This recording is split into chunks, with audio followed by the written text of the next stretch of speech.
Bonjour à tous et bienvenue pour ce nouveau numéro des dossiers de Mosaïque. Ce mois-ci, on va faire le point sur le sport en chiffres à Sarreguemines. Pour en parler, sont sur ce plateau le premier adjoint au maire de Sarreguemines, qui est aussi spécifiquement en charge des sports, ainsi que 3 présidents de clubs sportifs de la ville. C'est dans un instant, juste après la météo. 7,6% des accidents du quotidien ont pour origine l'activité domestique. Assurance accident de la vie, la sécurité par tous les temps. Bonjour tout le monde, depuis le début de la semaine, vous l'aurez remarqué, le soleil est revenu et il fait de plus en plus beau. Et bien pour demain, on continue sur la lancée avec un temps sec et ensoleillé, mais attention, il y aura un vent assez soutenu. Côté température, elles sont stationnaires et partent de 6 à 10 degrés le matin. L'après-midi, elles iront de 19 à 22 degrés. Mais attention, avec le vent, les ressentis de température risquent d'être un peu plus frais. Demain, jeudi 10 septembre, nous fêtons les Inès. Le soleil nous accompagnera de 6h58 à 19h53. Le mercredi, c'est la journée des enfants, voire même des grands-enfants. Et s'il y a bien une chose que les enfants ont horreur de faire, c'est bien d'accompagner les parents faire les courses, ou alors peut-être aussi pour les parents d'emmener les enfants faire les courses. Et bien quoi qu'il en soit, aujourd'hui on vous propose d'aller faire les courses, mais en se mettant à la place du caddie.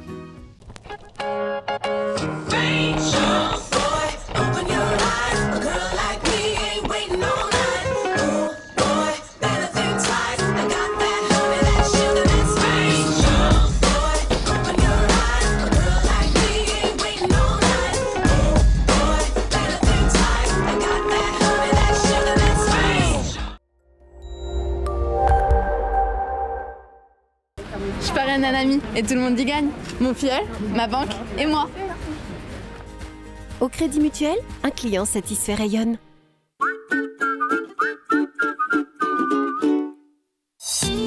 New Fitness à Sarreguemines, c'est 2000 m² de vitalité et 15 ans d'expérience à votre service. À votre disposition, une équipe dynamique et professionnelle qui vous fera découvrir les nombreuses activités disponibles.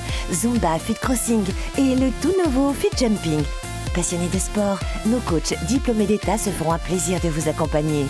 New Fitness, le club de sport à Sarreguemines. Vous l'attendiez tous, la saison culturelle de la ville de Sarreguemines redémarrera sur des chapeaux de roue dès le vendredi 2 octobre prochain. Raphaël, Isia, Ibrahima Alouf, Oxmo Puccino, Sophia Aram, Camille Chamou, Michel Bernier et bien d'autres. Tout un programme à découvrir sur www.sarreguemines.fr. Abonnement à partir du mardi 8 septembre à 10h dans le hall d'accueil de la scène de l'hôtel de ville ou directement sur le site de la ville www.sarreguemines.fr. Renseignements à l'office de tourisme Sarreguemines Confluence.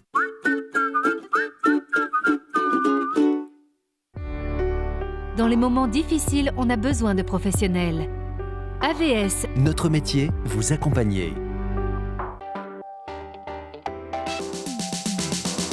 Demain sur Mosaïque, on parlera Première Guerre mondiale. Une cérémonie d'hommage aux victimes de la Grande Guerre se prépare à Calhausen, où l'on a réhabilité le monument aux morts. Les anciens ne parlaient que très peu de la guerre de 14-18 parce que justement ils l'avaient faite sous l'uniforme allemand. Et puis nous retrouverons nos toujours très loquaces platters.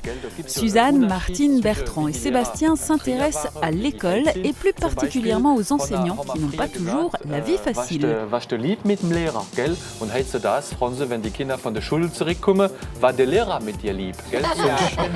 Voilà.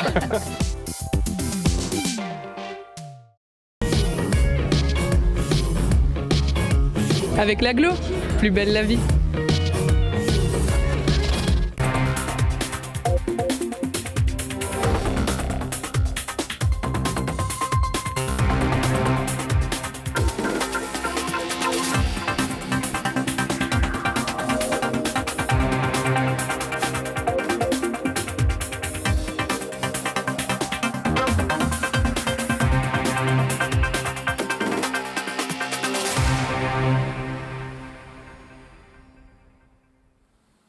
Le sport en chiffres, comment se porte Sarreguemines? Le premier adjoint en charge des sports, Marc Zingraf, nous donnera l'avis de la municipalité. Alors, du côté des clubs sportifs, c'était évidemment impossible d'accueillir tous les clubs de la ville, il y en a beaucoup trop. 3 présidents de clubs, cependant, sont sur le plateau. Ils vivent des situations un peu différentes. Ils sont là pour témoigner. Il y a Christophe Marie, président du Sarreguemines Football Club, Philippe Dillman, président de l'asso gymnastique, et Christophe Hoffmann, président de Sarreguemines Jump, le centre hippique. Alors bonjour à tous les 4 et merci beaucoup d'accepter de témoigner sur ce plateau. Sarreguemines, si on résume un peu la situation, finalement, c'est un très beau palmarès. Il y a des grands champions, des très bons résultats. On a eu encore récemment Aurélie Muller, championne du monde en eau libre en Russie, qualifiée pour les JO. Nicolas Pfeiffer, numéro 2 mondial de tennis en e-sport. Axel Ham, championne de France de marche athlétique. Christian Malik, champion de France de vol à voile. Dans quelques jours, il y a aussi samedi Cédric Touche qui part à la conquête d'une nouvelle victoire en kickboxing. Il y a aussi des très bons résultats en athlétisme, en gymnastique, en équitation, en équipe aussi. On pense à la lutte qui a été plusieurs fois championne de France, en individuel aussi en lutte avec Yacine Ozaï. Alors, par rapport à tous ces bons résultats, moi j'ai envie de me tourner vers vous en premier, Marc Zingraf. Y a-t-il des subventions supplémentaires qui sont débloquées par la ville au prorata des bons résultats, ou bien peut-être des coups de pouce aussi supplémentaires quand il s'agit d'aller participer à des compétitions un peu lointaines ?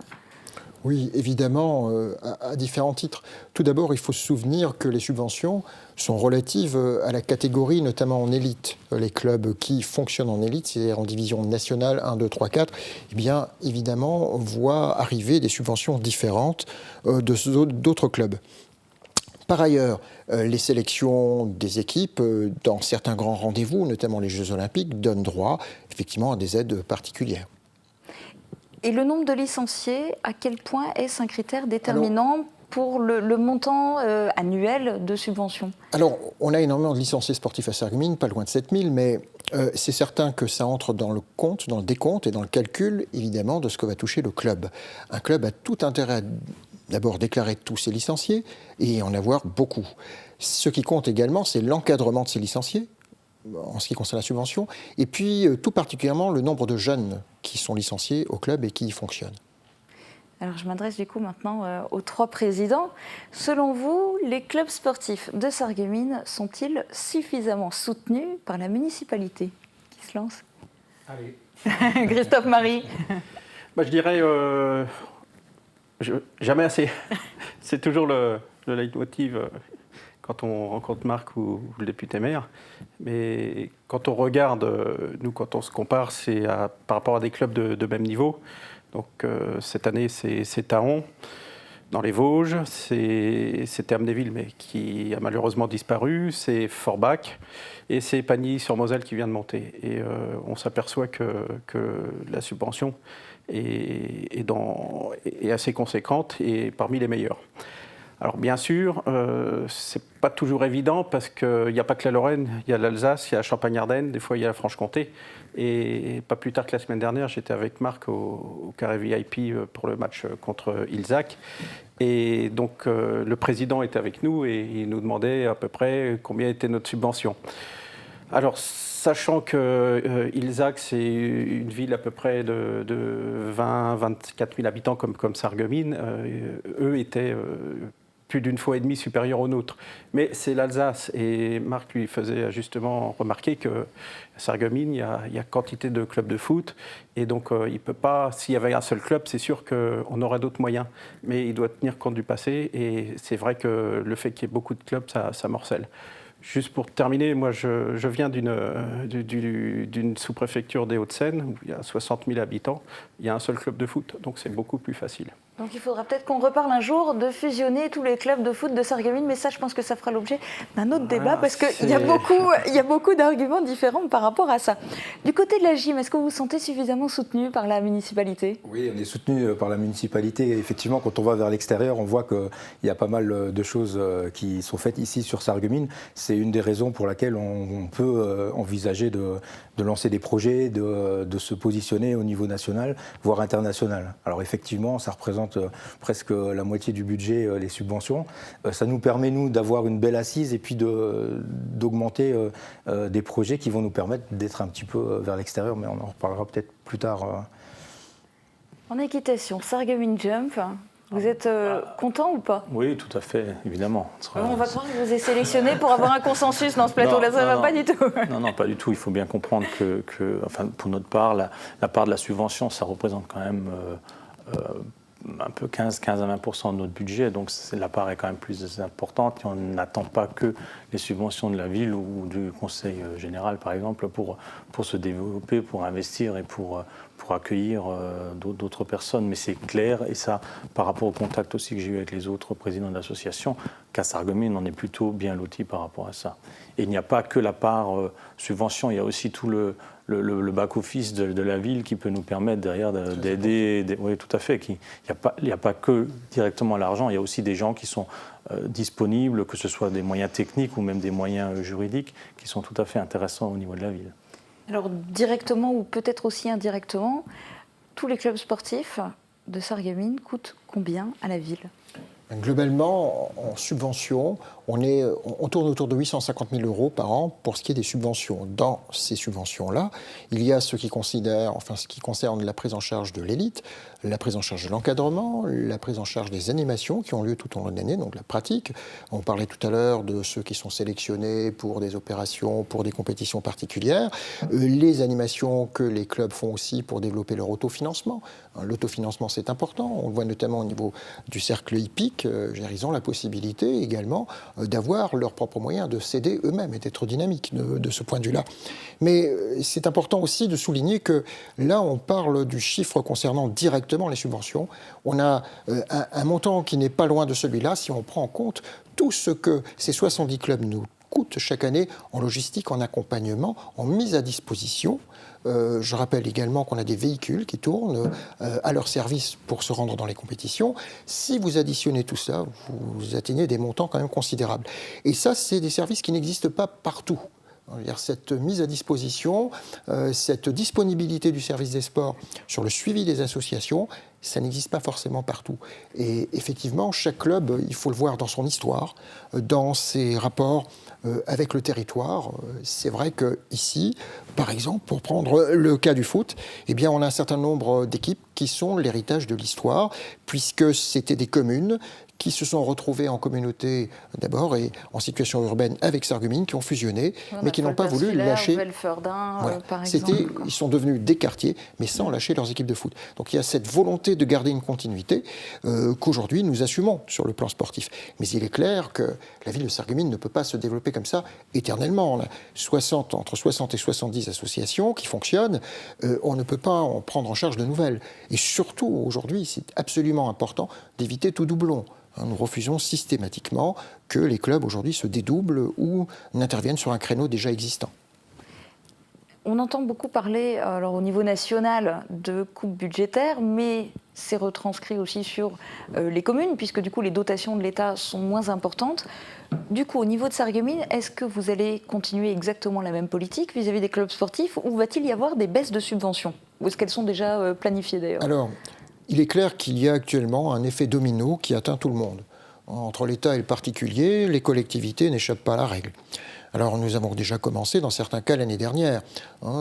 Nous avons néanmoins une méthode. Nous observons ce qui se passe dans le club, nous regardons les disponibilités du club, nous regardons s'il a par exemple des employés, s'il a on va dire un fonctionnement qui est particulièrement onéreux. Enfin, tout est pris en compte et nous essayons d'agir sans mettre le club dans l'embarras.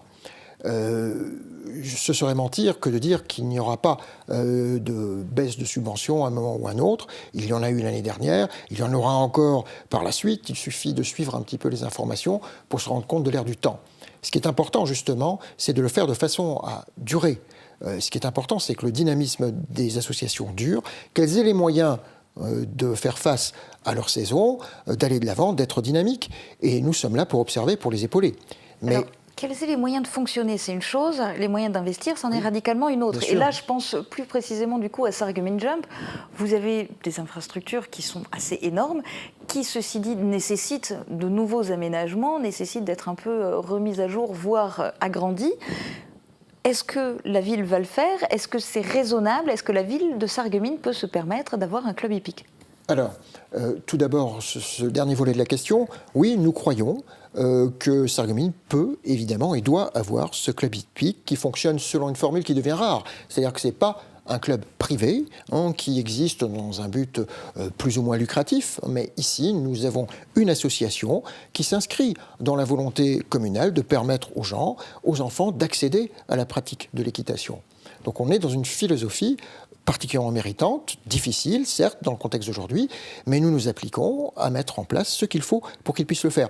D'où les investissements, parce que là, on a parlé des subventions tout à l'heure, mais les investissements qui ont lieu pour les associations sont importantes. Elles continuent, malgré les difficultés de l'ère du temps, tout simplement parce que nous croyons dans le travail que font les associations auprès de notre population, et c'est d'autant plus utile, justement, quand les temps sont difficiles.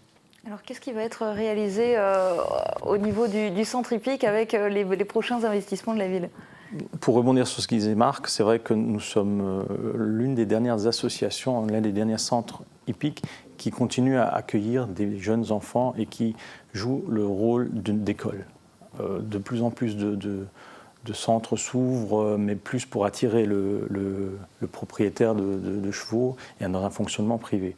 Nous sommes quasiment les derniers dans l'Est mosellan à accueillir les élèves. Ce que moi j'appelle l'élève, la partie école dans notre centre équestre. Et pour développer ça et pour continuer à le faire, on a besoin de moyens, déjà de remettre en état une structure qui a été installée de mémoire il y a plus de 50 ans, qui n'était même pas neuve à l'époque. Donc aujourd'hui est prévue la remise en état de la carrière extérieure qui va être couverte d'ici la fin de l'année ou début de l'année prochaine, et ensuite de pouvoir rénover la partie boxe de chevaux et d'autres projets encore, mais bon là je ne vais pas vouloir rentrer trop vite dans tout ça, mais un budget relativement important, c'est certain, qui est en cours de discussion sur la mandature actuelle. Et alors, chez vous, tous les deux, en termes de projet d'investissement, vous venez d'avoir là, tout récemment le stade des Faïenciers pour le foot.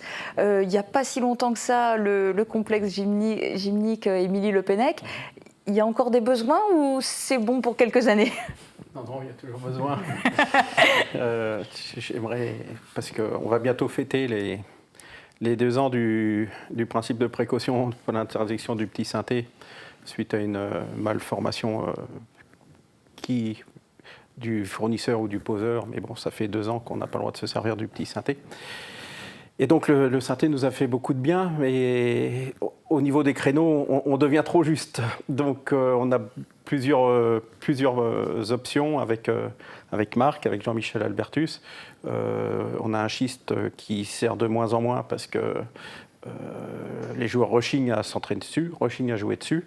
J'ai même eu, l'année dernière ou il y a 2 ans, une grève des parents parce qu'on faisait jouer leur gamin sur le schiste et pas sur le verre, pour tout vous dire.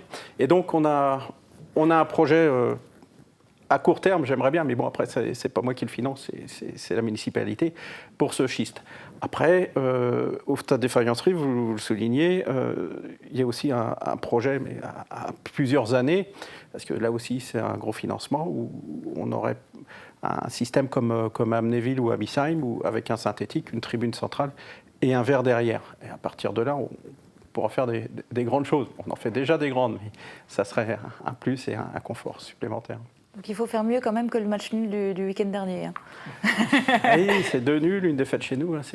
C'est dur, mais c'est le niveau national, comme on le disait tout à l'heure. La gym, c'est bon, les équipements sont suffisants, tout va bien ou... Pour l'instant, pour notre dimension, oui, ça va, c'est bien. Et puis ce qui est intéressant au niveau de la municipalité aussi, c'est qu'ils réfléchissent au renouvellement. C'est-à-dire que nous, un tapis, le moindre petit tapis, c'est 1 000 €. On va faire un investissement, on essaie d'avoir un projet, un renouvellement. C'est comme si on change un stade de foot parce que la réglementation a changé, c'est 42 000 € d'investissement. Donc ça, c'est des gros chiffres tout de suite. Par contre, il y a une pensée de renouvellement. Ça fait une petite dizaine d'années quand même, ce nouveau gymnase qui rentre en jeu. Alors au niveau des locaux, ça va, au niveau de la place, c'est bien. Et puis il y a une pensée maintenant de renouvellement. Par contre, oui, on essaie de le faire vivre. C'est des installations qui sont magnifiques sur Sarreguemines. Ils sont connus au niveau du Grand Est, de la France. C'est connu et reconnu, parce que c'est des gens qui viennent et puis qui connaissent bien le milieu. Et puis on essaie de le faire vivre, donc par l'événementiel et puis au quotidien. Alors, les investissements, a priori, sont à réaliser quand même en priorité par la ville. Ceci dit, les frais de fonctionnement sont à votre charge, même si vous avez des subventions pour vous donner un coup de pouce.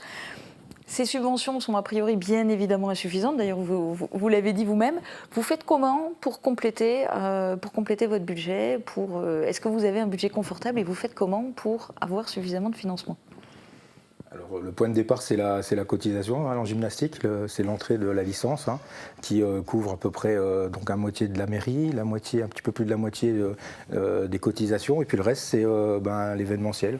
On a réalisé 13 manifestations sur l'année, dont 3 internationales, et puis voilà, on ne veut pas devenir organisateur d'événements, mais c'est quand même à un moment donné ce qui va donner le dynamisme au club. Et pour l'instant, c'est ce qui nous permet de pérenniser les emplois qui sont à notre disposition. On essaye d'avoir... le milieu sportif a un peu changé, c'est-à-dire que maintenant, c'est plus du bénévolat, surtout en gymnastique, et qu'on essaye de professionnaliser. Mais qui dit professionnalisation dit qualité de l'entraînement. Il faut bien accepter qu'on paye cette qualité-là un petit peu plus cher. Sarreguemines Jump se porte comment ? Se porte plutôt bien. Je pense qu'on est à peu près aux limites de la capacité d'accueil de notre établissement. C'est vrai que c'est un sport qui reste relativement onéreux et les cotisations sont d'un tarif tout à fait raisonnable, mais la pratique de l'équitation est payante. Donc c'est aussi en fonction de nos ressources que l'on va bouger ce critère de tarif. Nous n'avons pas augmenté nos prix depuis près de 4 ans. Et je veux dire, on fonctionne beaucoup avec ça. Donc plus on a du monde et plus on arrive à diluer pour tout le monde un tarif d'équitation. Après, on accueille aussi des propriétaires, mais très peu par rapport à la structure globale. Mais pour l'instant, ça fonctionne plutôt bien. Au Sarreguemines Football Club, d'après mes infos, vous avez commencé la saison n'ayant pas tout à fait bouclé le budget, c'est ça ? Oui, nous avons juste le bout du nez qui est au-dessus de l'eau, juste pour respirer. Mais je n'ai pas dit que les subventions étaient insuffisantes, j'ai dit qu'il était toujours possible de faire mieux. Donc, depuis que j'ai repris derrière Michel Young, mais bien avant ça, le club avait des fonds propres négatifs qu'avec Marly Ziegler et tous les bénévoles, on essaye de résorber. Nous sommes toujours sous DNCG, donc sous le grand patron de la fédération qui épluche nos comptes. On a le soutien de la municipalité sans laquelle on ne pourra peut-être pas être en CFA2 cette année. Et donc le budget, le budget est composé à peu près à 35% de subventions municipales, de 35 à 40% de sponsors. Après viennent les cotisations, les entrées, et puis les subventions fédérales, et puis les subventions de la région et du département. Mais bon, c'est très dur. Donc il faut encore essayer de trouver des sponsors notamment.